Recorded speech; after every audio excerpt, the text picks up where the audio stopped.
C'était un brouteur, c'était un gars ou encore un lanceur de mille, comme on le dit dans notre jargon. Mais je ne dirai pas son nom, pour le respect de sa mémoire, car il n'est plus de ce monde, et aussi pour le respect de ses parents. Et moi personnellement, la première fois où j'ai entendu parler de lui, je l'ai vu et je l'ai connu, c'est le jour où je quittais l'école aux environs de 17h30. Et là je m'arrête à un carrefour et je vois quelques amis d'école qui sont en train de parler d'un certain jeune en disant: et lui là c'est un champion, hein, c'est un dieu, il n'y a pas l'homme pour lui, alors il met un feu actuellement. Bon, étant curieux, je les approche en demandant: mais c'est qui est le champion ici là? C'est qui on dit c'est un dieu là? Ils me disent: non, attends 2 minutes, il va voir quelqu'un sortir tout d'abord. Et quelques minutes plus tard, je revois un jeune homme là qui sort avec une BMW tout noir, 2 portières, avec des gouelles sur son cou. Je dis: ok, il n'y a pas de problème, je l'ai vu, mais il y a quoi? Vous dites c'est un garçon, expliquez-moi au moins. On me dit: ok, il n'y a pas de problème, chaque samedi, il faut venir dans tel maquis. Bon là, il confirme à chaque fois. Il peut acheter champagne pour tout le monde. Et lui, il peut acheter champagne 200 000, 300 000. Il verse sur son téléphone. Et puis ça va pas quelque part. Et puis il sortait avec toutes sortes de filles. Quand il alignait les filles là comme ça, une par une. Et quand il voit une fille, s'il dit celle-là, je vais sortir avec elle, il va faire tout possible que tu vas tomber dans son piège. Pourquoi? Parce qu'il arrivait à les influencer avec son argent. Automatiquement, moi, ça me fait une pique. Il dit: attends. Donc maintenant, on détermine la grandeur et la valeur d'un homme par sa capacité à commettre des bêtises. Subhanallah.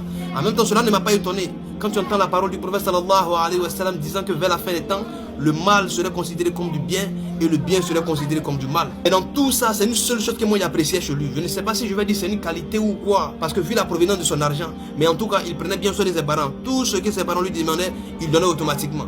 Et je ne sais pas si ses parents étaient conscients de ce que les enfants faisaient et de la provenance de l'argent de leur enfant, mais en tout cas, il bouffait beaucoup et il avait même grossi dans cet argent-là. Il n'avait qu'un seul grand frère qui refusait de prendre son argent car il estimait que l'argent provenait de quelque chose de haram. Lui, on l'appelait le moudia de la famille. On lui les temps compliqué parce que c'est quelqu'un qui était beaucoup accroché à son dîne et il n'aimait pas se mettre dans les bêtises. Et de temps en temps, il parlait à son petit frère pour qu'il arrête ce genre de pratique-là. Tantôt le petit il écoutait, tantôt aussi il pétait les plombs en disant: oh grand frère, vous laissez ça là c'est la dette coloniale, il n'y a pas projet, il n'y a pas fait de péché dedans. C'est avec ce genre d'expression qu'il se consolait dans sa pratique là.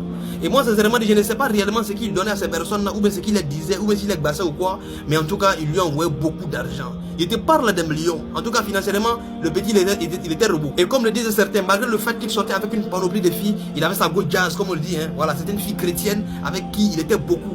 Et d'après lui, il dit c'est sa titulaire. Ah, il partait avec elle partout. Elle aussi là, elle était une boucantière aussi dans son domaine. Travaillement sur les DJ par-ci, travaillement sur les DJ par-là, dans toutes sortes de maquis, ils sont là-bas. Il va avec la fille là seulement. Et chaque samedi, tu entendais parler de lui au quartier. On dit: tiens, peut-être il a confirmé encore, il a fait jetement ici, il a fait ça, il a payé boisson ici, il a fait ça, et tel était son quotidien.